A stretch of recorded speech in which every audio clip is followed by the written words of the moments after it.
લાકડી લઈને આવતો.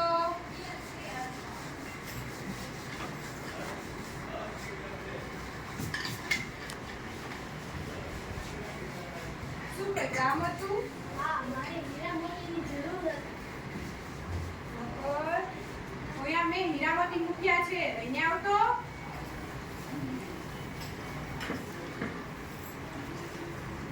શેઠજી, અહીંયા તો નથી હીરા મોતી. હાલું તને બતાવું ક્યાં છે. અહીંયા તો સાચે જ નથી, મેં તો અહીંયા જ મૂક્યા હતા. બધા નોકરો ભેગા થાવ. મારા આ મોટા ઘરમાંથી એક કિંમતી હીરા મોતીનો થેલો ખોવાઈ ગયો છે. તે મારા હીરા મોતીનો થેલો લીધો. તે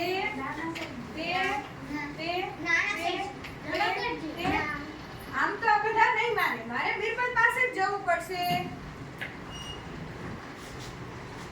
બોલ બિરબલ. આવ વેપારી, શું કામ કર્યું? મારા મોટા વિશાળ ઘરમાંથી કિંમતી હીરા મોતીનો થેલો ચોરાઈ ગયો છે. ચાલ તારો મને બતા. આવ બિરબલ. આ મારા નોકરો અને આ મારો વિશાળ મહેલ.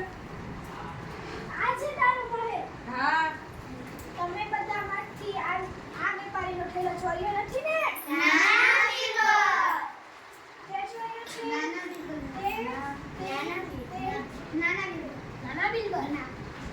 તમે એમ નહીં સમજો.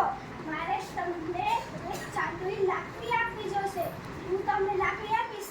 એક જાદુ છે જેમાં ચોર હશે તેની લાકડી 1 ઇંચ મોટી થઈ જશે.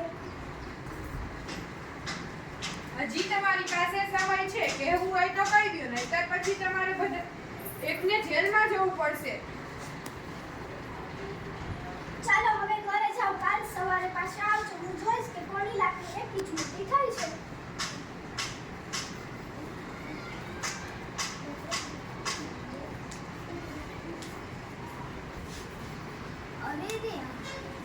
હવે તો હું પકડાઈ જઈશ કારણ કે મેં ચોરી કરી છે. હું એક કામ કરું, મારી 1 ઇંચ લાકડી કાપી નાખું, જેના કારણે કાલ મારી 1 ઇંચ મોટી થઈ જશે અને બધાની સરખી જ લાગશે અને હવે હું પકડાઈશ નહીં.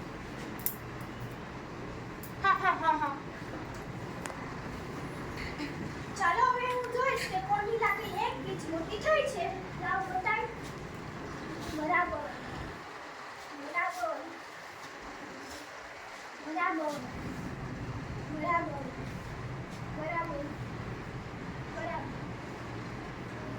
તારી લાકડી કેમ નાની છે? તે ચોરી કરી છે?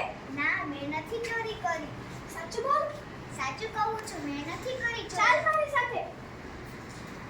વેપારી અને ચોરી કરી હશે કારણ કે આની લાકડી 1 ઇંચ નાની છે. તે ચોરી કરી છે?